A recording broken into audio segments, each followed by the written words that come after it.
ಹೇಳುತ್ತಾ ಶ್ರೀ ಮಹಾಗಣಪತಿ ಬಾರಾಳಿ ಮಹಾಗಣಪತಿ ದೇವರನ್ನು ನೆನೆಯುತ್ತಾ, ಹಾಗೆ ಸಂವಿಧಾನ ಬರೆದಂಥ ಅಂಬೇಡ್ಕರನ್ನು ನೆನೆಯುತ್ತಾ ನನ್ನ ಇವತ್ತಿನ ಯೂಟ್ಯೂಬನ್ನು ನಮ್ಮ ಸಂವಿಧಾನದ ಅಧಿಕಾರಿಯ ಪರವಾಗಿ ಒಂದೆರಡು ಮಾತಾಡಲಿಕ್ಕೆ ನಾನು ಇಷ್ಟಪಡ್ತೇನೆ.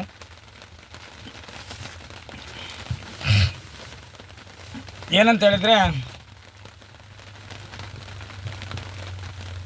ಮೊನ್ನೆ ಕ್ರಿಕೆಟ್ ಮ್ಯಾಚ್ ಅಂತ ಹೇಳಿದರೆ ನಮ್ಮ ದೇಶದಲ್ಲಿ ಎಲ್ಲ ಕ್ರಿಕೆಟ್ ಮಾತ್ರ ಅಲ್ಲ, ಎಲ್ಲ ಆಟಗಾರ ಅಂತ ಹೇಳಿದ್ರೆ ಸಾವಿರಾರು ಆಟ ಉಂಟು. ಅದರಲ್ಲಿ ಒಂದು ಬೆಳ್ಳಿ ಪದಕ ಪಡೆದರೂ ಅದು ಒಂದು ಗಿನ್ನಿಸ್ ದಾಖಲೆ ಅಂತ ಹೇಳಿದ್ರೆ ನಮ್ಮ ಕರ್ನಾಟಕ ದೇಶಕ್ಕೆ. ಅಥವಾ ತಾಮ್ರ ಅಂತ ಹೇಳ್ತಾರೆ, ಹಿತ್ತಾಳಿ ಅಂತ ಹೇಳ್ತಾರೆ. ಹಿತ್ತಾಳಿ ಪದಕ ಪಡೆದರೂ ಅದು ನಮಗೆ ಅಲ್ಲ, ಅದು ನಮ್ಮ ದೇಶಕ್ಕೆ, ಕರ್ನಾಟಕ ದೇಶಕ್ಕೆ. ಅದೇ ರೀತಿಯಲ್ಲಿ ಮೊನ್ನೆ ನಡೆದಂಥ ಕ್ರಿಕೆಟ್ ಮ್ಯಾಚಿನಲ್ಲಿ 18ನೇ ವರ್ಷ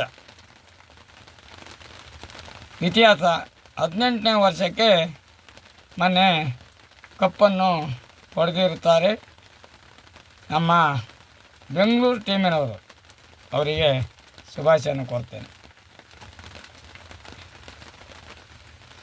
ಅದೇ ರೀತಿಯಲ್ಲಿ ನಾನೀಗ ಮಾತಾಡಲಿಕ್ಕೆ ಯಾಕೆ ಇದನ್ನು ನಿಮಗೆಲ್ಲರಿಗೂ ನನ್ನ ಯೂಟ್ಯೂಬ್ ಚಾನಲ್ ನೋಡುವವರಿಗೆ ಗಮನಕ್ಕೆ, ಮತ್ತು ನೀವು ನಿಮ್ಮ ಆಚೀಚೆ ಇರುವಂಥ ನಿಮ್ಮ ಬೇಕಾಗುವಂಥ ಅಭಿಮಾನಿ ಬಳಗದವರಿಗೆ ಹಾಗೂ ನಿಮ್ಮ ಸಂಬಂಧಿಕರವರಿಗೆ ಇದನ್ನೆಲ್ಲ ಹೇಳಬೇಕು. ಎಲ್ಲಿಯಾದರೂ ಬಾಡಿಗೆ ಹೋದಾಗ ರಿಕ್ಷಾ ಚಾಲಕರು, ಮಾಲಕರು, ಯಾರೇ ಆಗಲಿ, ಇದು ಸರಿ ಇದ್ದರೆ ಅವರಿಗೆ ಆನ್ಸರ್ ಕೊಟ್ಟು ಬರಬೇಕು. ಈ ರೀತಿ ನೋಡಿ ಅಂತೇಳಿ. ಇದು ನಾನು ಕೇವಲ ಅಧಿಕಾರಿಗಳ ಬಗ್ಗೆ ಪರವಾಗಿ ಮಾತಾಡುವಂಥದ್ದು, ಅಧಿಕಾರಿಯ ಪರವಾಗಿ ಮಾತಾಡುವಂಥದ್ದು. ಏನಂತ ಹೇಳಿದರೆ, ಇವತ್ತು ಬೇಜಾರ ಸಂಗತಿ, ಸಂವಿಧಾನದಲ್ಲಿ ಇಲ್ಲ ಅದು. ಬೇಜಾರ ಸಂಗತಿ ಅಂದರೆ 5 ಜನರನ್ನು ಅಮಾನತುಗೊಳಿಸಿದ್ದಾರೆ ಅಂತ ಹೇಳ್ತಾರೆ. ಅಂದರೆ ತಾತ್ಕಾಲಿಕವಾಗಿ ಮನೆಯಲ್ಲಿ ಕೂರಿಸುವಂಥದ್ದು. ಅವ್ರಿಗೆ ಸಂಬಳ ಬರ್ತಾ ಇರ್ತದೆ, ಅದು ಬಿಡಿ, ಅದು ಎಲ್ಲರಿಗೂ ಗೊತ್ತುಂಟು, ಅದು ಹೇಳುವಂಥದ್ದಲ್ಲ. ಅದು ಇದು ಸರಿಯೋ ತಪ್ಪು ಅಂತೇಳಿ ನೀವೇ ನಿರ್ಧಾರ ತಗೊಳ್ಬೇಕು. ಜನರೇ ಇದನ್ನು ನಿರ್ಧಾರ ತಗೊಳ್ಬೇಕಂತೇಳಿ. ಯಾಕೆ ಹೇಳಿದರೆ, ಸಂವಿಧಾನದ ಪುಸ್ತಕ ಓದದಿದ್ದರೆ ಅಧಿಕಾರಿಗಳ ಮಾತ್ರ ಅಲ್ಲ, ಬೇರೆ ಓದ್ತಾರೆ. ಯಾರು ಹೇಳಿ? ನಮ್ಮ ಸಂಘ ಸಮಿತಿಯವರು ಓದ್ಬೋದು. ಸಂಘ ಸಮಿತಿಯವರು ಅಧ್ಯಕ್ಷರಾಗಬಹುದು ಅಥವಾ ಮೆಂಬರ್ ಆಗ್ಬೋದು, ಯಾರೇ ಆಗ್ಬೋದು. ಅದನ್ನು ಓದಿದ್ದಾರೆ, ಅದನ್ನು ದಾಖಲಾತಿ ನಾನು ಕೊಡ್ತೇನೆ. ಪೂರ್ತಿ ಓದಿದವರನ್ನು ದಾಖಲಾತಿ ನಾನು ಕೊಡ್ತೇನೆ. ನೀವು ಕೇಳಿದರೆ ಮಾತ್ರ, ಉತ್ತರ ಕೇಳಿದರೆ ಅದಕ್ಕೆ ಉತ್ತರ ಉಂಟು. ನಾನು ಯಾವುದೇ ಮಾತಾಡುವಾಗ ನನ್ನಲ್ಲಿ ಪ್ರಶ್ನೆ ಇಲ್ಲದೆ ಉತ್ತರ ಕೊಡುವುದಿಲ್ಲ. ಪ್ರಶ್ನೆ ಇದ್ದೇ ಉತ್ತರ ಕೊಡುವಂಥದ್ದು. ಯಾವುದೇ ರಾಜಕೀಯ ವ್ಯಕ್ತಿಗಳಾಗಲಿ, ಯಾವುದೇ ಅಧಿಕಾರಿಗಳಾಗಲಿ ನನ್ನಲ್ಲಿ ಯಾವುದೇ ದಾಖಲಾತಿ ಇಲ್ಲದೆ ಮಾತಾಡುವುದಿಲ್ಲ. ನನ್ನ ಯೂಟ್ಯೂಬಲ್ಲಿ ಅಷ್ಟೇ ದಾಖಲಾತಿ ತಪ್ಪಿದ್ರೆ ನಾನು ಅದಕ್ಕೆ ತಪ್ಪದಲ್ಲಿ ಬೇಕಾದ್ರೆ ಸರೆಂಡರ್ ಆಗ್ತೇನೆ. ನೀವು ಅದೇ ಕೂಡಲೇ ಫೋನ್ ಮಾಡಿ ಹೇಳಬೇಕು. ನನ್ನ ನಂಬರ್ ಗೊತ್ತುಂಟಲ್ಲ, 9036860312. ಅದೇ ಕೂಡಲೇ ನೀವು ನನ್ನ ತಪ್ಪನ್ನು ಒಂದು ಹುಡುಕಿ ತೋರಿಸ್ಬೇಕು. ಅದೇ ಕೂಡಲೇ ನಾನು ನಿಮಗೆ ಬಂದು ಸರೆಂಡರ್ ಆಗ್ತೇನೆ, ಅಥವಾ ಅದಕ್ಕೆ ದಂಡ ವಿಧಿಸಿದರೆ ಅದಕ್ಕೆ ದಂಡ ಕಟ್ತೇನೆ. ಅದೇ ರೀತಿಯಲ್ಲಿ ನಾನು ಮಾತಾಡೋದೇನಂತ ಹೇಳಿದರೆ, ಇವತ್ತು 5 ಜನನ್ನು ಅಮಾನತುಗೊಳಿಸಿದ್ದಾರೆ ಬೆಂಗಳೂರಿನಲ್ಲಿ. ಅದು ಯಾರು ತಪ್ಪು ಯಾರು ಸರಿ ಅಂದರೆ ನೀವೇ ಅದಕ್ಕೆ ಆನ್ಸರ್ ಮಾಡಬೇಕು. ಇವತ್ತು ಒಂದು ಉದಾಹರಣೆ ನಾನು ಹೇಳ್ತೇನೆ. ಒಂದು 4 ಜನ ಬೇಡ, ಸಿಂಪಲ್ ಹೇಳ್ತೇನೆ, ದೊಡ್ಡ 1,000-2,000 ಬೇಡ, ಸಿಂಪಲ್ ಒಂದು 5 ಜನ ನಮ್ಮ ಮನೆಗೆ ಬರ್ತಾರೆ. ಬಡ ಅನಂತ ನಮ್ಮ ಮನೆಗೆ ಬರ್ತಾರೆ, ಅಥವಾ ನಿಮ್ಮ ಮನೆಗೆ ಬರ್ತಾರೆ. ಬಡ ಹಾಲನ್ನು ಹೇಳಿಕೊಂಡು ನಿಮ್ಮ ಮನೆಯಲ್ಲಿ ಏನು ಸಾಮಾನು ಇರುವುದಿಲ್ಲ. ಅಲ್ಲ, ಇವತ್ತಿನ ಕಾಲದಲ್ಲಿ ಉಂಟು, ಬಟ್ ಇರುವುದಿಲ್ಲ. ಅಂದರೆ ಎಲ್ಲ ಸಾಮಾನು ಇರುವುದಿಲ್ಲ. ಕೋಳಿ, ಮೀನು, ಕುರಿ ಇಂಥದ್ದೆಲ್ಲ ಇರುವುದಿಲ್ಲ. ಬಡ ಹಾಲು ಬಂದ್ಕೊಂಡು ನನಗೆ ಕುರಿ ಪಾರ್ಥ ಮಾಡಿ ಹಾಕಂತ ಹೇಳಿದರೆ ನೀವೇನು ಮಾಡ್ತೀರಿ ಅಂತ ನನ್ನೊಂದು ಪ್ರಶ್ನೆ. ಏನು ಮಾಡ್ತೀರಿ ಅಂತೇಳಿ ನೀವೇ ಗಮನಕ್ಕೆ ತಗೊಳ್ಳಿ. ಉದಾಹರಣೆ ತಗೊಳ್ಳಿ, ನೀವೇ ತಗೊಳ್ಳಿ. ತಪ್ಪಿದ್ದು ನಾನು ಹೇಳಿದ್ನಲ್ಲ, ನಂಬರ್ ಇತ್ತಲ್ಲ, ಸಂಪರ್ಕಿಸಿ. ನೀವು ಉದಾಹರಣೆ ತಗೊಳ್ಳಿ. ಈಗ ಅವ್ರು ಕಪ್ಪಾಡೋದು ನಾನು ಇತಿಹಾಸದಲ್ಲಿ ಫಸ್ಟ್ ಖುಷಿ. ಪ್ರತಿಯೊಂದು ಹಳೆ ಮುದುಕರಿಂದ ಹಿಡಿದು ಸಣ್ಣ ಮಗು ಸಹ ಇವತ್ತು ಬೆಂಗಳೂರು ಮ್ಯಾಚ್ ಅಂತ ಹೇಳಿದರೆ ನಿದ್ರೆ ಬಿಟ್ಕೊಂಡು ಧಾರಾವಾಹಿ ಇಂಥದ್ದೆಲ್ಲ ನೋಡಿಕೊಂಡು ಅವರು ಕೈದು ಮಾಡಿ ಧಾರಾವಾಹಿನ ಬಂದ್ ಮಾಡಿಸಿ ಅದನ್ನು ನೋಡ್ತಾರೆ. ಅದು ಖುಷಿ ಪಡುವಂಥದ್ದು. ಅದೇ ರೀತಿಯಲ್ಲಿ ನಾನು ಹೇಳುವಂಥ ಉತ್ತರ ಏನಂತ ಹೇಳಿದರೆ, ಈಗ ಸಾಧಾರಣ ಎಷ್ಟು 14 ಟೀಮ್ ಏನೋ ಉಂಟು. 14 ಟೀಮವರು ಗೆದ್ದರೂ ಒಳ್ಳೆಯದೇ, ಅದನ್ನು ರಾಜ್ಯ ಪ್ರಶಸ್ತಿ ಪಡುವಂಥದ್ದೇ. 14 ಟೀಮವರಿಗೆ ಒಂದೇ ಬೆಲೆ. ಬೆಂಗಳೂರಿಗೆ ಅಂತೇಳಿ ಮೇಲೆ ಕೆಳಗೆ ಅಂತೇಳಿ ಇರುವುದಿಲ್ಲ. ನಮ್ಮ ದೇಶದಲ್ಲಿ ಆಡುವಂಥದ್ದು, ಇದರಲ್ಲಿ ಆಡುವಂಥದ್ದು, ನಮ್ಮ ದೇಶ ಅಂತ ಹೇಳಿದ್ರೆ ನಮ್ಮ ಎಲ್ಲ ದೇಶದವರು ಸೇರಿ ಆಡುವಂಥದ್ದು. ಇದು ಒಂದೇ, ಇವರು ಹಿಂದೂ ಮುಸ್ಲಿಮ್ ಇರ್ತಾರೆ, ಅವರು ಬೇರೆ ಇವರು ಬೇರೆ ಅಲ್ಲ. ಫಾರಿನವರು ಆಡ್ತಾರೆ, ನಮ್ಮ ಚೈನಾದವರು ಆಡ್ತಾರೆ, ವೆಸ್ಟ್ ಇಂಡೀಸವರು ಆಡ್ತಾರೆ. ಪ್ರತಿಯೊಂದು ವ್ಯಕ್ತಿಗಳನ್ನು ಆಯ್ಕೊಂಡು ಒಟ್ಟುಗೂಡಿ ನಾವು ಒಂದಾಗಿ ಒಂದು ದೇವಸ್ಥಾನದಲ್ಲಿ ಒಟ್ಟುಗೂಡಿ ಪೂಜೆ ಮಾಡುವಂಥ ರೀತಿಯಲ್ಲಿ ಇದೊಂದು ನಡೆಯುವಂಥದ್ದು. ಅದನ್ನು ನಾವು ರಾಜಕೀಯ ವ್ಯಕ್ತಿಯರಿಗೆ ಹೇಳುವಂಥ ಮಾತಿದ್ದು. ಅಧಿಕಾರಿಗಳನ್ನು ಸಸ್ಪೆಂಡ್ ಮಾಡುವಂಥದ್ದಲ್ಲ. ನೇರ ಹೇಳ್ತೇನೆ, ಅವ್ರಿಗೆ ಸಂವಿಧಾನದ ಪುಸ್ತಕ ಓದೋದಿಲ್ಲ. ಒಟ್ಟು ಹೇಗೆ ರಾಜಕೀಯ ನಿಲ್ಲೋದು, ಗೆಲ್ಲುವುದು, ಕಡೆ ನಾನು ಮುಖ್ಯಮಂತ್ರಿ, ನಾನು ಪ್ರಧಾನಿ, ನಾನು MLA MP ಅದೆಲ್ಲ ಹೇಳೋದು. ಅದು ಸಂವಿಧಾನದಲ್ಲಿ ಇಲ್ಲ. ಯಾವುದೇ ಅಧಿಕಾರಿಗಳನ್ನು ಕಾನೂನು ಪ್ರಕಾರವಾಗಿ ದಾಖಲಾತಿ ತೆಗೆದುಕೊಂಡು ಅದಕ್ಕೆ ಟೈಮ್ ಉಂಟು. 1 ವಾರ, 15 ದಿವಸ, 20 ದಿವಸ, 30 ದಿವಸ, ಹಿಂಗೆ ತುಂಬ ದಿನ. ಅವರಿಗೆ ಒಂದು ಇಂತಿಷ್ಟು ದಿನ ಅಂತೇಳಿ ಉಂಟು, 24 ದಿನ, ಒಂದು ತಿಂಗಳು ಟೈಮ್ ಉಂಟು ಅವರಿಗೆ. ಅದನ್ನು ಎಲ್ಲ ಮಾಹಿತಿ ಪಡಿಬೇಕು. ಯಾರು ಅಧಿಕಾರಿಗಳು ಅಲ್ಲ, ಸಾರಿ, ಈ ಮುಖ್ಯಮಂತ್ರಿ, ಪ್ರಧಾನಿ ಆಗಲಿ, ಯಾರೇ ಆಗಲಿ, ಅವರು ಅದನ್ನು ಸಮೀಕ್ಷೆ ಅಂತ ಹೇಳ್ತಾರೆ. ಸಮೀಕ್ಷೆ ಮಾಡಬೇಕು. ಸಮೀಕ್ಷೆ ಮಾಡಿದ ನಂತರ ಯಾರು ತಪ್ಪು ಯಾರು ಸರಿ ಅಂಥೇಳಿ ಅದಕ್ಕೆ ದಾಖಲಾತಿ ಕೊಟ್ಟರೆ ಅವನನ್ನು ಅಮಾನತು ಮಾಡೋದು ಸರಿ. ಅದು ಯಾರು ವಾದ ಮಾಡುವಂಥದ್ದಿಲ್ಲ ಅದರಲ್ಲಿ. ಆದರೆ ದಿಢೀರವಾಗಿ ನಾನು ಆವಾಗ ಹೇಳಿದ್ನಲ್ಲ, ದಿಢೀರವಾಗಿ ನಂಟರು ಬಂದ್ಕೊಂಡು ನನಗೆ ಕುರಿ ಪಾತ ಮಾಡಿ ಯಾಕಂದ್ರೆ ಅಷ್ಟೊತ್ತಿಗೆ ನಾವು ಎಲ್ಲಿಂದ ತಂದು ಹಾಕೋರು. 1-1.5 ಗಂಟೆ ಹೋಗಿ ಯಾರು ಬ್ರಹ್ಮವರು, ಬಾರ್ಕರು, ಸಾವಿರಗಟ್ಟೆಯೋ ಅಲ್ಲಿ ಹೋಯ್ತಾರೆ. ಅದನ್ನು ಮಾಡಿ ನಾವು ಮಾಡಿ ಹಾಕೋದು ಅಂತ ನಮ್ಮ ಕ್ರಮ. ಇಲ್ಲ, ನಂಗೆ ಈಗಲೇ ಹಾಕಿ, ಈಗಲೇ ಊಟಕ್ಕೆ ಹಾಕಿ, ನಂಗೆ ರೆಡಿ ಆಯ್ಕಂದು ಹೇಳಿದ್ರೆ ಅದು ಆಗ್ತಿಲ್ಲ. ಯಾವುದೇ ಸಂವಿಧಾನದಲ್ಲಿ ಇಲ್ಲ. ಇದು ತಪ್ಪೇ, 100ಕ್ಕೆ 100 ತಪ್ಪು. ಅಲ್ಲ, ನಾನೀಗ ವಾದ ಮಾಡಿರ್ತೀನಿ, ನೀವೇನೀಗ ಸರಿಪಡಿಸೋದಿಲ್ಲ. ಆದರೂ ಜನರಿಗೆ ಇದು ಬುದ್ಧಿ ಬರಬೇಕು. ಇದನ್ನೇ ನೀವು ಆನ್ಸರ್ ಮಾಡಬೇಕು. 1 ತಿಂಗಳು 2 ತಿಂಗಳು ಟೈಮ್ ತಗೊಂಡು ಎಲ್ಲ ಈಗ ಒಂದು ಸ್ಟೇಷನಲ್ಲಿ ಎಷ್ಟು ಜನ ಇರ್ಬೋದು? ಒಂದು 100 ಜನ, ಒಂದು 30 ಜನ, 40 ಜನ ಒಂದು ಇರ್ಬೋದು ಒಂದು ಸ್ಟೇಷನಲ್ಲಿ. ಹೈಯೆಸ್ಟ್ ಅಂತ ಹೇಳಿದ್ರೆ ಒಂದು 100 ಜನಕ್ಕಿಂತ ಮುಂದೆ ಎಲ್ಲೂ ಇಲ್ಲ. ಇದಕ್ಕೆಲ್ಲ ಅವರು ಅದಕ್ಕಾದಂಥ ಇದು ಉಂಟು, ಸಂವಿಧಾನದಲ್ಲಿ ಬರೆದಿರ್ತದೆ. ಈಗ ಮಿಲಿಟರಿಯನ್ನು ಕರೆಸುವಂಥದ್ದು ಮತ್ತು ಎಲ್ಲ ಸ್ಟೇಷನರಿಗೆ ಕರೆಸುವಂಥದ್ದು, ಈ ರೀತಿ ಮೀಟಿಂಗ್ ಆಗ್ತಾ ಉಂಟು. ಇವ್ರಿಗೆ ಗೊತ್ತುಂಟು ಬೆಂಗಳೂರು ಟೀಮ್ ಅಂತ ಹೇಳಿದರೆ ಗೆದ್ದರೆ ಎಷ್ಟು ಸಂಭ್ರಮ ಆಗ್ತಂತೇಳಿ ಇಡೀ ರಾಜ್ಯಕ್ಕೆ ಗೊತ್ತುಂಟು, ಇಡೀ ದೇಶಕ್ಕೆ ಗೊತ್ತುಂಟು. ಇವತ್ತು ಇಡೀ ದೇಶವನ್ನು ನೋಡ್ತಾರೆ. ಹೇಳಿದ್ನಲ್ಲ, ಧಾರಾವಾಹಿ ಎಲ್ಲನೆಲ್ಲ ಕೈದು ಮಾಡಿ ಮಗುವಿನಿಂದ ಹಿಡಿದು ವೃದ್ಧರ ಇವತ್ತು ಬೆಂಗಳೂರು ಮ್ಯಾಚ್ ಅಂತ ಹೇಳಿದರೆ ಕಣ್ಣಿಗೆ ಎಣ್ಣೆ ಬಿಟ್ಕೊಂಡು ಅವರು ನೋಡ್ತಾರೆ. ನಾನು ಅದಕ್ಕೆ ಜನರಾಗಿದ್ದೇನೆ, ಅವರಿಗೆ ನಾನು ಶುಭಾಶಯನ ಕೋರ್ತೇನೆ ಅಂಬೇಡ್ಕರ್ ಪರವಾಗಿ. ಆದರೆ ಈ ಅಧಿಕಾರಿಗಳು ಮಾಡುವಂಥದ್ದು ಇದು ತಪ್ಪು. ಬೇಕಾದ್ರೆ ನನಗೆ ಅವರು ಯಾವುದೇ ಆನ್ಸರ್ ಬೇಕಾದ್ರೆ ಕೊಡಲಿ, ಅದಕ್ಕೆ ಆನ್ಸರನ್ನು ನಾನು ಕೊಡ್ತೇನೆ. ಅಧಿಕಾರಿಗಳು ಬೇಕಾದ್ರೆ ನನ್ನ ಅರೆಸ್ಟ್ ಮಾಡಿದ್ರು ಅದಕ್ಕೆ ದಾಖಲೆ ತಗೊಬರಲಿ. ಅಲ್ಲ, ಅಧಿಕಾರಿಗಳಲ್ಲ, ಸಾರಿ, ಇವರ ಮುಖ್ಯಮಂತ್ರಿ, ಪ್ರಧಾನಿ ಅಥವಾ ಇವರೆಲ್ಲ ಇದ್ರಲ್ಲ ರಾಜಕೀಯರಿಗೆ ಮಾತ್ರ ಹೇಳುವಂಥದ್ದು. ಅವರು ದಾಖಲಾತಿ ತರಲಿ, ಸಂವಿಧಾನದಲ್ಲಿ ಈ ರೀತಿ ಉಂಟಂತ ತರಲಿ. ನಾನು ಅರೆಸ್ಟ್ ಆಗಲಿಕ್ಕೆ ರೆಡಿ ಇದ್ದೇನೆ, ದಂಡ ಕಟ್ಟಲಿಕ್ಕೆ ರೆಡಿ ಇದ್ದೇನೆ. ಅದನ್ನು ನಾನು ಹೇಳುವಂಥದ್ದು ಇದೆಲ್ಲ ತಪ್ಪು. ಇದೇ ರೀತಿ ಮಾಡಿ ನಿಮಗೆ ಕೋಮು ಗಲಾಟೆ ಬರುವಂಥದ್ದು ಇದೇ ರೀತಿಯಲ್ಲಿ. ನೀವು ಕಾನೂನು ಒಂಥರ ತಗೊಳ್ಳೋದು, ಮೊನ್ನೆ ಹೇಗಳೋ ಕಾನೂನು ತಗೊಳ್ಬೇಕಿತ್ತದು, ಈಗ ತಗೊಳ್ಳುವಂಥದ್ದಲ್ಲ ಅದು. ನಮ್ಮ ಸಚಿವರು ತಗೊಳ್ಳುವಂಥದ್ದಲ್ಲ. ಮಂಗಳೂರಲ್ಲಿ, ಉಡುಪಿಯಲ್ಲಿ ಆ ನಿರ್ಧಾರ ತಗೊಳ್ಳುವಂಥದ್ದು ಈಗಲ್ಲ. ನಾವು ಇದು ಮಿನಿಸ್ಟರ್ ಆದ ಕೂಡಲೇ ತಗೊಳ್ಬೇಕು. ಈ ರೀತಿಯಲ್ಲಿ ಎಲ್ಲ ನಡೆದರೆ ನಾವು ಈ ರೀತಿಯಲ್ಲಿ ಕ್ರಮ ತಗೊಳ್ತಾರೆ ಅಂದೇಳಿ ಮುಂಜಾಗ್ರತೆ ಕೊಡಬೇಕು. ಏನು ಹೇಳ್ತೀರಿ? ನಾವು ಮುಂಜಾಗ್ರತೆ ಕೊಟ್ಟರೆ ಅವ್ರಿಗೆ ಮೊದಲೇ ಹೆದರಿಕೆ ಆಗ್ತದೆ, ಜನರಿಗೆ ಹೆದರಿಕೆ ಆಗ್ತದೆ. ನಾಳೆಗೆ ಅವರು ಬಿಡುಗಡೆ ಮಾಡ್ತಾರೆ, ನಮ್ಮನ್ನು ಅರೆಸ್ಟ್ ಮಾಡ್ತಾರೆ ಅಂತೇಳಿ. ಇದು ಅದೇ ರೀತಿ ಆಗಿದೆ ಅಂತ ಪ್ರಶ್ನೆ. ಈಗ ಕೋರ್ಟಲ್ಲೆಲ್ಲ ಉಂಟು, ಅವರು ಏನು ನೋಡ್ಬೋದು. ಅವರಿಗುಂಟು ಕಾನೂನು, ಇವರು ಕಾನೂನು ಉಂಟು, ಅಧಿಕಾರಿಗಳಿಗೂ ಕಾನೂನು ಉಂಟು.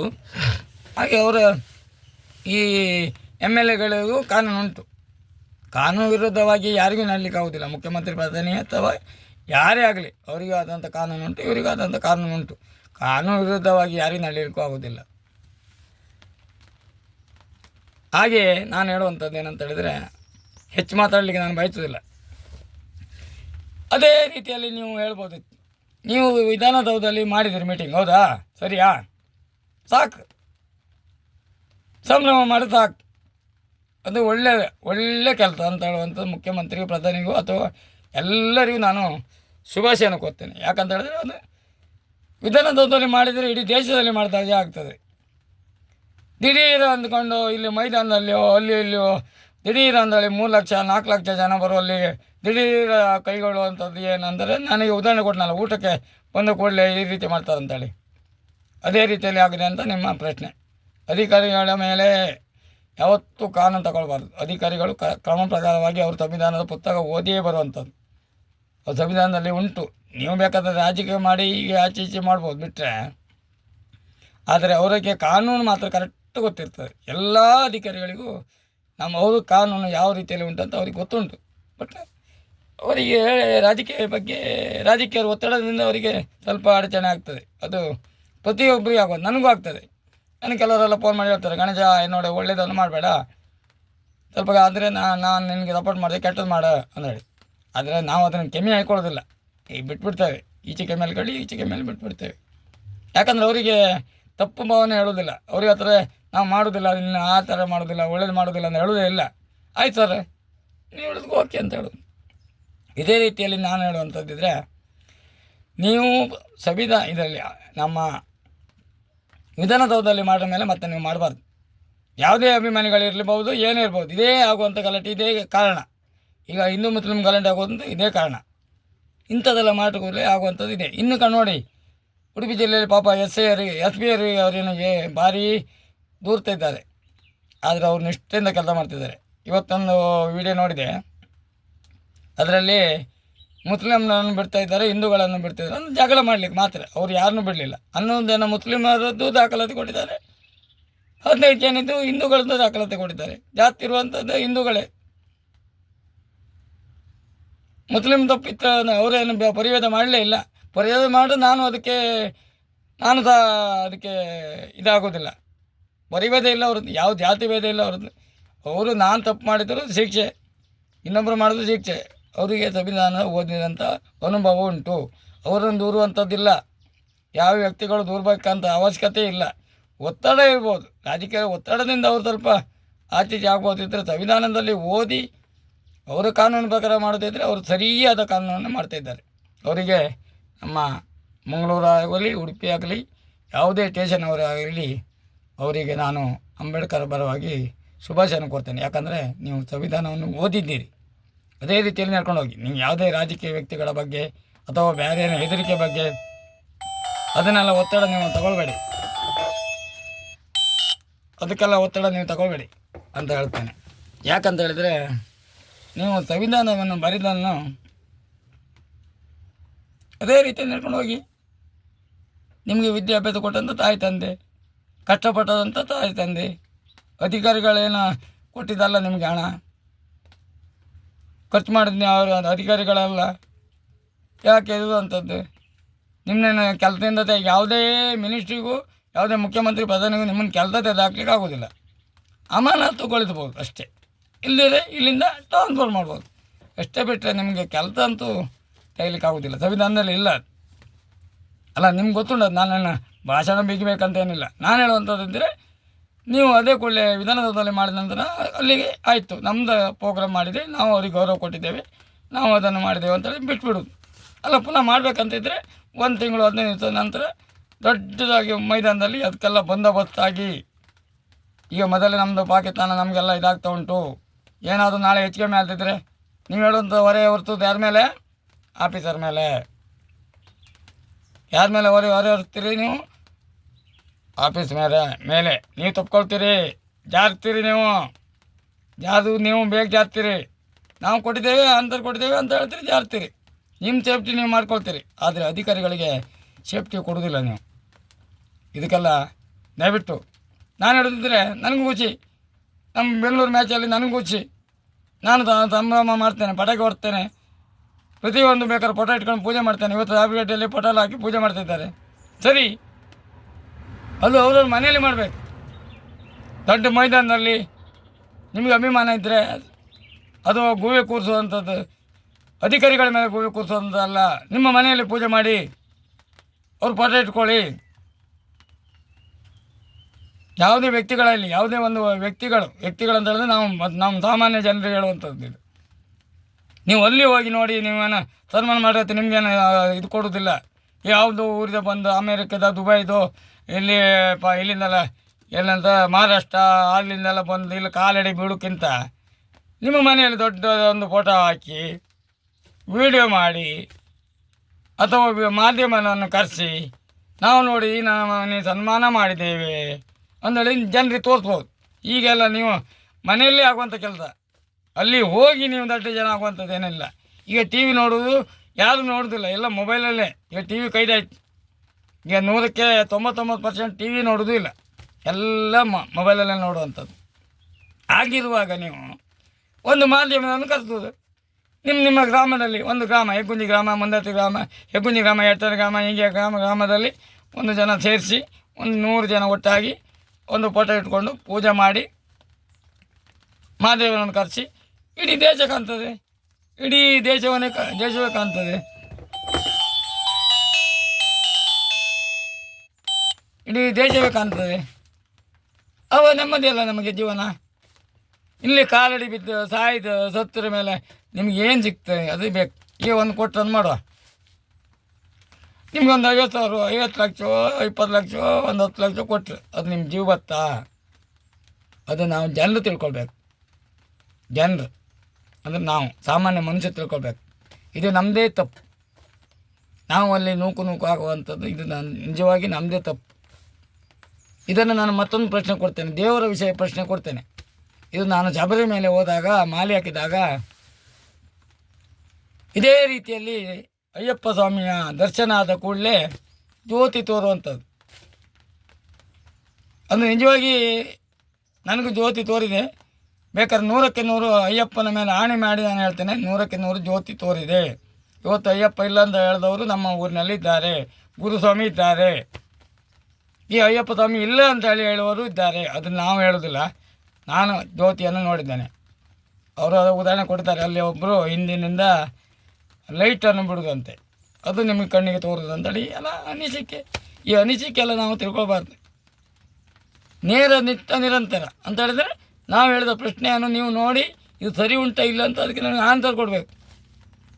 ಸರಿ ಇದ್ದರೆ ಸರಿ ಅಂತ ಹೇಳ್ಬೇಕು, ತಪ್ಪಿದ್ರೆ ನನಗೆ ಅದೇ ಕೂಡಲೇ ಕೇಳಬೇಕು. ನನ್ನ ನಂಬರಿಗೆ ಏನು ಮರ ಇದೆಲ್ಲ ಮಾತಾಡಿದ್ಯಾ, ಇದು ಸರಿ ಇಲ್ಲ ಅಂತ ಹೇಳಿ ನಾನು ಅದಕ್ಕೆ ಉತ್ತರ ಕೊಡ್ತೇನೆ. ನನ್ನ ಹತ್ರ ಪ್ರಶ್ನೆ ಇರ್ತದೆ, ಉತ್ತರ ಇದ್ದೇ ಮಾತಾಡುವಂಥದ್ದು. ಅದಕ್ಕೆ ಪ್ರಶ್ನೆಗೆ ನಾನು ಉತ್ತರ ಕೊಡ್ತೇನೆ ಅಂತ ಹೇಳುವಂಥದ್ದು.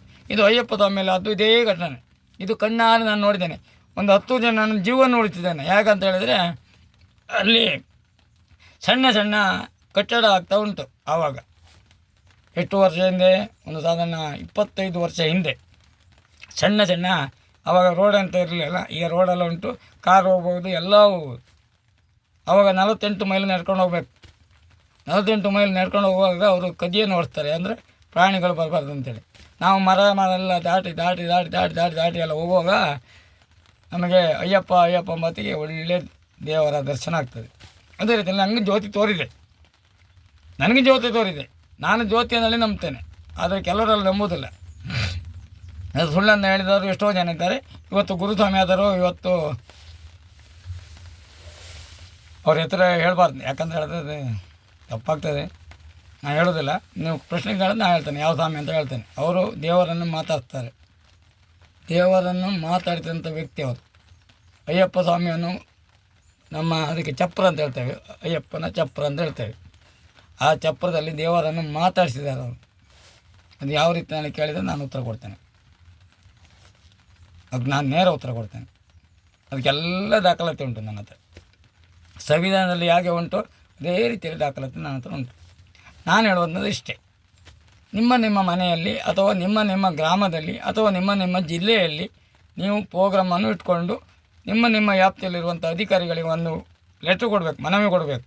ನಾವು ಈ ರೀತಿ ಮಾಡ್ತೇವೆ, ನೀವು ಅದಕ್ಕೆ ಸಹಕಾರ ಮಾಡಬೇಕಂತೇಳಿ. ಅದು ಅವರಿಗೆ ಟೈಮ್ ಕೊಡ್ತಾರೆ. ಇಂಥದ್ದೆಲ್ಲ ನೀವು ಮಾಡಿ, ನಾವು ಎಲ್ಲ ನಮ್ಮ ವ್ಯಾಪ್ತಿ ಇರುವಂಥ ಪೊಲೀಸ್ ಅವರಿಗೆಲ್ಲರಿಗೂ ನಾವು ಕರೆಸ್ತೇವೆ, ನಿಮಗೆ ಬೆಂಬಲ ಕೊಡ್ತೇವೆ ಅಂತೇಳಿ. ಆವಾಗ ಎಲ್ಲಾದರೂ ಈ ಘಟನೆ ನಡೆದರೆ ಅದು ಅವರ ಮೇಲೆ ಹೊಣೆ, ನೇರ ಹೊಣೆ ಅವ್ರ ಮೇಲೆ, ಅಧಿಕಾರಿಗಳ ಮೇಲೆ ಹೊಣೆ. ಇದು ಅಧಿಕಾರಿಗಳ ಮೇಲೆ ಹೊಣೆ ಅಲ್ಲ, ಇದು 100ಕ್ಕೆ 100 ಹೇಳ್ತೇನೆ. ದೇವರ ಮೇಲೆ, ನನ್ನ ನಂಬಿದಂಥ ಹೃದಯದೊಳಗಿರುವಂಥ ದೇವರ ಮೇಲೆ ಬೇಕಾದ್ರೆ ಹೇಳ್ತೇನೆ, ಹೃದಯದ ಮೇಲೆ ಇಟ್ಟು ಭಾಷೆ ಕೊಟ್ಟು ಹೇಳ್ತೇನೆ. ನನ್ನ ದೇವರಂತ ಹೃದಯದೊಳಗಿರುವಂಥದ್ದು ಅದು ಹೇಳ್ತಾರಲ್ಲ, ಕರ್ಣಕುಂಡಲ ಅಂತ ಹೇಳ್ತೇವೆ. ನನ್ನ ಹೃದಯದಲ್ಲಿ ಎಲ್ಲ ಪ್ರತಿಯೊಂದು ದೇಹದಲ್ಲಿ ಕರ್ಣಕುಂಡಲ ಅಂತಲೇ ಇರ್ತದೆ. ಧರ್ಮ, ನಿಷ್ಠೆ, ನ್ಯಾಯ, ನೀತಿ ನಮ್ಮದು ನಮ್ಮ ದೇಹದೊಳಗಿದ್ದೇ ಇರ್ತದೆ 5 ವಿಧಾನ. ಮತ್ತು ನಿಂದೆಲ್ಲ ಇದೆಲ್ಲ ಹೇಳ್ತೇನೆ, ಎಲ್ಲದೂ ಬೇಕಾದ್ರೆ ಹೇಳ್ತೇನೆ. ಯಾವುದು ಗ್ರಹ, ನಕ್ಷತ್ರ, ಮತ್ತು ಇದೇನು ಹೇಳ್ತಾರಲ್ಲ ಪಂಚಾಂಗ, ಭವಿಷ್ಯ. ನಾನು ವಿದ್ಯೆ ಕಲಿಯಲಿಲ್ಲ, ಒಂದೇ ಶಾಲೆ ಹೋಗಲಿಲ್ಲ.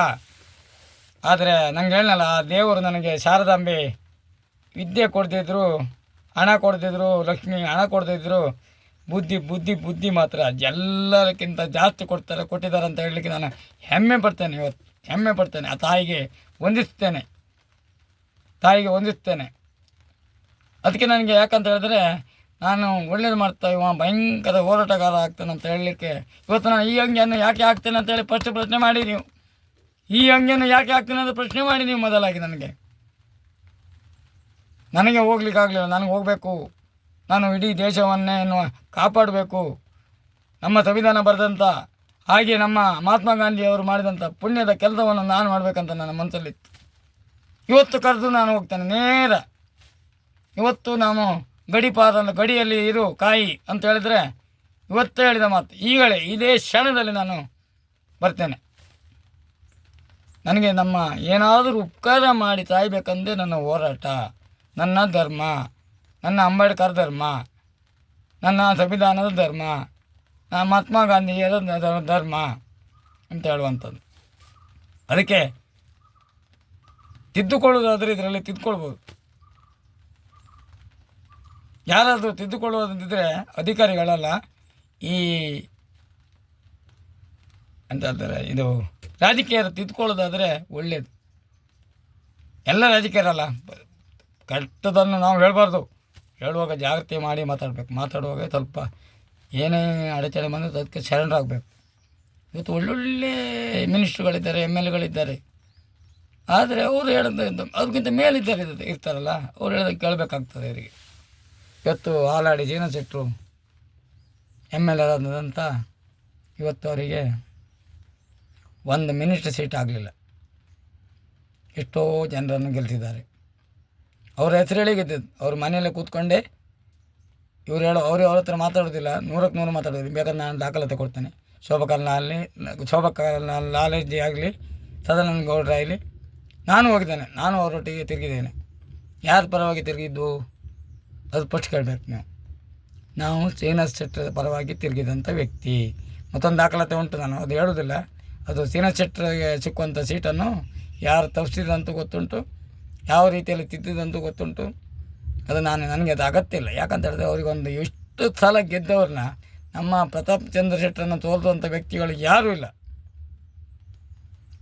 ಇಲ್ಲ. ಆದರೆ ಇವತ್ತು ಅವರಿಗೆ ಸ್ಥಾನಮಾನ ಉಂಟು. ಸಂವಿಧಾನದಲ್ಲಿ ಇದರಲ್ಲಿ ವಿಧಾನಸೌಧದಲ್ಲಿ ಅವರಿಗೆ ಸ್ಥಾನಮಾನ ಉಂಟು. ಅವರಿಗೆ ಧನ್ಯವಾದವನ್ನು ಹೇಳ್ತೇನೆ. ಆದರೆ ಶ್ರೀನಿವಾಸ್ ಶೆಟ್ಟರ್ ಆದರೆ ಮಾತ್ರ ಅವ್ರಿಗೆ ತೋರ್ಲಿಕ್ಕೆ ಆಯ್ತು, ಬಿಟ್ಟರೆ ಬೇರೆಯವರಿಗೆ ಆಗೋದಿಲ್ಲ. ಇವತ್ತು ಮನೆಗೆ ಹೋದವರಿಗೆ ತೆರೆದ ಬಾಗಿಲ್ಲ ಅಂತೇಳಿ.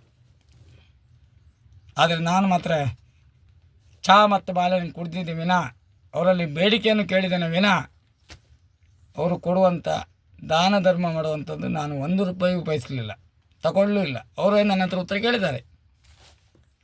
ನಾನು ಇದೇ ಹೇಳಿದ್ನಲ್ಲ, ಮಂದರ್ತಿ ರೋಡ್, ನಿನ್ನೆ ವೀಡಿಯೋ ಬಿಟ್ಟಿದ್ನಲ್ಲ, ಮಂದರ್ತಿ ಶ್ರೀ ದುರ್ಗಾ ಪರಮೇಶ್ವರಿಯ ಸನ್ನಿಧಾನದಿಂದ ಮುಕ್ತೇಶ್ವರಾದಂಥ ಧನಂಜಯ ಮನೆ ಎದುರೇ ಜನರ ಕಟ್ಟಿಗೆ ಹೋಗುವಂಥ ದಾರಿಗೆ ಅವರ ಮನೆಗೆ 3 ಸಲ ಜನ ಕರೆದುಕೊಂಡು, 100 ಜನರನ್ನು ಕರೆದುಕೊಂಡು ಹೋಗಿ ಅವರು ಕಾಲಿಗೆ ಬಿದ್ದು ಬಂದಿದ್ದೇನೆ. ಅವರು ಧರ್ಮ ಹೇಳಿದ್ದಾರೆ ನನ್ನ ಹತ್ರ. ಇದು ರಿಯಲ್ ಆಗಿರೋದ ಪ್ರಶ್ನೆ. ಅವ್ರ ಹತ್ರ ಕೇಳ್ಬೋದು, ನನ್ನ ಹತ್ರ ಕೇಳ್ಬೋದು. ಅವ್ರ ಮನೆಗೆ ಒಂದು 2 ಸಲ 3 ಸಲ ಹೋಗಿದ್ದಾನೆ. ಯಾವುದಕ್ಕೆ? ನನಗಾಗಿ ಅಲ್ಲ, ನಮ್ಮ ಊರಿಗಾಗಿ. ಅವರು ಹೇಳಿದಂಥ ಪ್ರಶ್ನೆ ಹೀಗೆ ಏನಂತ ಹೇಳಿದ್ರೆ, ನನ್ನ ಧರ್ಮ ನೀನು ಯಾರು ಕೇಳಿದೆ ನನ್ನ ಹತ್ರ? ನಾನೊಬ್ಬ ಸಾಮಾನ್ಯ ಮನುಷ್ಯ ಮಾತ ಅಂತ ಹೇಳಿದೆ. ನೋಡು, ನಿನ್ನ ಬೈಕ್ ತಂದಿದೆಯಾ, ಇದಕ್ಕೆ ನಾನು ಪೆಟ್ರೋಲ್ ಚಾರ್ಜ್ ಕೊಡುವಂಥದ್ದು, ಇದನ್ನು ತಗೊಳ್ಬೇಕು. ಗಾಡಿ ಮಾಡ್ಕೊ ಬಂದಿದೆಯಲ್ಲ, ಬಸ್ಸಿದು ಎಷ್ಟು, ಅದನ್ನು ತಗೊಳ್ಬೇಕು. ಚಹಾ ತಿಂಡಿಯನ್ನು ಕುಡ್ದೇನೆ, ನಿಷ್ಠೆಯಿಂದ ಕುಡ್ದೇನೆ. ಬಾಳೆಹಣ್ಣು ಮತ್ತು ಚಹಾ ಅವ್ರ ಮನೆಯಲ್ಲಿ ಎಷ್ಟೇ 24 ಗಂಟೆ ಬೇಕಾದರೂ ಹೋಗಿ, ತೆರೆದ ಬಾಗಿಲು. ಅವ್ರದ್ದೊಂದು ಧರ್ಮ. ಅವ್ರ ಹೆಸರು ಹೇಳ್ಕೊಂಡು ಇಲ್ಲೆಲ್ಲ ಗೆದ್ದುಕೊಂಡು ಹೋದವರು. ಅವ್ರ ಹೆಸರು ಹೇಳ್ದಿದ್ರೆ ಎಲ್ಲ ಮುಳ್ಳಿ ಸೇರುವಂಥದ್ದು. ಅವರಿಗೆ ಮತ್ತೊಮ್ಮೆ ಹೊಂದಿಸ್ತೇನೆ. ಆದರೆ ನಾನು ಮಾತ್ರ ಅವ್ರ ಹತ್ರ 10 ರೂಪಾಯು ತಿನ್ನಲಿಲ್ಲ. ನನಗೆ ಕೆಲಸ ಮಾಡಿಕೊಟ್ಟಿದ್ದಾರೆ. ಆ ರೋಡನ್ನು ಸ್ಯಾಂಕ್ಷನ್ ಮಾಡಲಿಕ್ಕೆ ಕಾರಣವೇ ನಮ್ಮ MLA ರಾದಂಥ ಶ್ರೀನಿವಾಸ್ ಶೆಟ್ರೇ ಮಾಡಿಕೊಟ್ಟಂಥ ಆ ರೋಡನ್ನು ಧನಂಜಯ ಶೆಟ್ಟಿ ಮನೆಗೆ ಹೋಗು, ಅವರಿಗೆ ಫೋನ್ ಮಾಡಿ ಹೇಳ್ತೇನೆ, ನೀನು ಅಲ್ಲಿ ಹೋಗಿ ಇಷ್ಟು ಜನನ್ನು ಕರ್ಕೊಂಡು ಹೋಗು, ಅವರಲ್ಲಿ ಮನವಿ ಮಾಡು, ಅವರು ಹೇಳಿದ ಕೂಡಲೇ ನಾನು ಮಾಡ್ತೇನೆ ಅಂತ ಹೇಳಿದಂಥ ವ್ಯಕ್ತಿ ಶ್ರೀನಿವಾಸ್ ಶೆಟ್ಟಿ. ಅವರಿಗೆ ಮತ್ತೆ ನಂಬುತ್ತೇನೆ. ಅದೇ ರೀತಿಯಲ್ಲಿ ಇನ್ನು ಮುಂದೊಂದು ಹೆಸರು ಬಿಡುವಾಗ ಮತ್ತು ಬಿಡಿ, ನನ್ನ ಹೆಸರನ್ನು ನೋಡಿ ಲೈಕ್ ಮಾಡೋದಾದ್ರೆ ಲೈಕ್ ಮಾಡಿ, ಇಲ್ಲ ತಪ್ಪು ಅಂತಿದ್ರೆ ನೀವು ತಪ್ಪಂದಲೇ ಆನ್ಸರ್ ಮಾಡಿ. ನನಗೆ ಅದು ನಾನು ನೋಡಬೇಕಾದ್ರೆ ನನಗೆ ಹಣ ಮಾಡಬೇಕು ಅದನ್ನೆಲ್ಲ ನಾನು ಫ್ರೀಯಾಗಿ ಮಾಡುವಂಥದ್ದು. ನಾನೇ 10 ರೂಪಾಯಿ ಖರ್ಚು ಮಾಡ್ತೇನೆ, ಬೇಕಾದರೆ ಇನ್ನೊಬ್ಬರಿಗೆ 10 ರೂಪಾಯಿ ನಾನೇ ಖರ್ಚು ಮಾಡ್ತೇನೆ. ಯಾವುದರಲ್ಲಿ ಮೋಸ ಮಾಡಿ ವಂಚನೆ ಮಾಡಿ ಅಲ್ಲ. ನನ್ನ 3 ಚಕ್ರ ದೇಶದಲ್ಲಿ ನನಗೆ ತೆಗೆಸಿಕೊಟ್ಟಂಥ ವ್ಯಕ್ತಿ ಮಾಬುಲ್ ಪೂಜಾರಿಯವರ ಸಹಾಯದಿಂದ ನನಗೆ ಆದಂಥ 3 ಚಕ್ರದ ರಿಕ್ಷಾ. ನೀನು ಒಳ್ಳೆಯದಾಗು, ಇನ್ನೂ ಬೇಕಾದ ಸಹಾಯ ಮಾಡ್ತೇನೆ. ಅವರಲ್ಲಿ ಇದ್ದು ಕೊಟ್ಟಿದ್ದಲ್ಲ, ಅವರು ಇನ್ನೊಬ್ಬರೊಟ್ಟಿಗೆ ಕೆಲಸ ಮಾಡಿ ದುಡಿದು ಕಷ್ಟಪಟ್ಟು ಇನ್ನೊಂದು ಮಾಡಿ ಇವತ್ತು ಅವರು ಕಷ್ಟಪಟ್ಟೇ ನನಗೆ ಉಪಕಾರ ಮಾಡಿದಂಥ ಅದು ಧರ್ಮ ಅಂತ ಹೇಳುವಂಥದ್ದು. ಏನು ಹೇಳಿದಿ? ನಾನು ಕಷ್ಟಪಟ್ಟು ಇನ್ನೊಬ್ಬರಿಗೆ ಸಹಾಯ ಮಾಡ್ತೇವೆ ನೋಡಿ, ಅದು ಧರ್ಮ. ನನಗೆ ತೆಗೆಸಿಕೊಟ್ಟಂಥ ನಾನು ದೇವರ ಅಂತೇಳಿ ಯಾರನ್ನೂ ಕರೀದಿಲ್ಲ. ನನ್ನ ಆತ್ಮದೊಳಗಿರುವಂಥ ದೇವರಿಗೆ ಸರಿಯಾಗಿ ಹೇಳ್ತೇನೆ. ನನಗೆ ತೆಗೆಸಿಕೊಟ್ಟಂಥದ್ದು ಇವತ್ತಿಗೆ ಮಾಬುಲ್ ಪೂಜಾರಿಯವರು. ನೀನು ದುರ್ಗತಿನು ಕೇವಲ ಜನಸೇವೆ ಮಾಡ್ಕೊಂಡು ಇರಬೇಡ, ಜನಸೇವೆ ಮಾಡು, ದುಡಿಮೆ ಮಾಡು, ಜನಸೇವೆ ಮಾಡು, ದುಡಿಮೆ ಮಾಡು ಅಂಥೇಳಿ ಅವರು ತೆಗೆಸಿಕೊಟ್ಟಂಥ ಈ ವೆಹಿಕಲಲ್ಲಿ ನಾನು ಈಗ ದುಡಿತಾ ಇದ್ದೇನೆ. ನಿಷ್ಠೆಯಿಂದ ಸಹಾಯ ಮಾಡ್ತಿದ್ದೇನೆ. ಅದು ನಾವು ಹೇಳಬಾರ್ದು, ಯಾವ ಸಹಾಯ ಮಾಡೋದು ನಾವು ಹೇಳಬಾರ್ದು. ಅದೊಂದು ಹೆಮ್ಮೆ ಅಂತೇಳಿ ಆಗ್ತದೆ, ಅದು ಹೇಳಬಾರ್ದು. ಅದೇ ರೀತಿಯಲ್ಲಿ ಇನ್ನು ಮುಂದೆ ಒಂದು ಹೆಸರು ನಾಳೆ ಬಿಡುವಾಗ ಒಳ್ಳೊಳ್ಳೆ ಮಾಡ್ತೇನೆ. ಇದು ನಿಜವಾಗಿ ಅಧಿಕಾರಿಗಳದ್ದು ತಪ್ಪಲ್ಲ, ಗಮನದಲ್ಲಿ ಇಟ್ಕೊಳ್ಳಿ. ಎಲ್ಲರೂ ಇನ್ನಾದರೂ ಗಮನದಲ್ಲಿ ಇಟ್ಕೊಳ್ಳಿ. ನಾನು ಹೇಳ್ತಾರಲ್ಲ, ಹಿಂದಾದನ್ನು ಮರಿಬೇಕು, ಮುಂದಾಗುವುದನ್ನು ಜಾಗ್ರತೆ ಮಾಡ್ಕೊಳ್ಬೇಕು. ಇದೆಲ್ಲ ಮಾಡುವಂಥದ್ದು ಅದು ಹೇಳಿದ್ನಲ್ಲ, ಮುಖ್ಯಮಂತ್ರಿ ಪ್ರಧಾನಿ ಇವರೆಲ್ಲ ರಾಜಕೀಯ ಮಾತ್ರ ಮಾಡುವಂಥದ್ದು. ಯಾರು ಹೆಸರು ಬೇಡ, ರಾಜಕೀಯ ಮಾಡುವಂಥದ್ದು ಇದೆಲ್ಲ ತಪ್ಪು ಅಂತ ಹೇಳಲಿಕ್ಕೆ ನಾನು ಬಯಸ್ತೇನೆ. ಜೈ ಹಿಂದ್, ಜೈ ಕರ್ನಾಟಕ, ಒಂದೇ ಮಾತರಂ. ನಿಮಗೆಲ್ಲರಿಗೂ ತಪ್ಪಿದರೆ ಕ್ಷಮಿಸಿ, ಸರಿ ಇದ್ದರೆ ನನ್ನ ಯೂಟ್ಯೂಬನ್ನು ಲೈಕ್ ಮಾಡಿ, ಸಹಕಾರ ಮಾಡಿ. ನನ್ನನ್ನು ಮುಂದೆ ಇರುವ ತನಕ ನನ್ನ ದೇವರಾದಂಥ ಯಮಧರ್ಮರಾಯನು ಗುಪ್ತಚರನ್ನು ಕಳಿಸಿಕೊಡೋ ತನಕ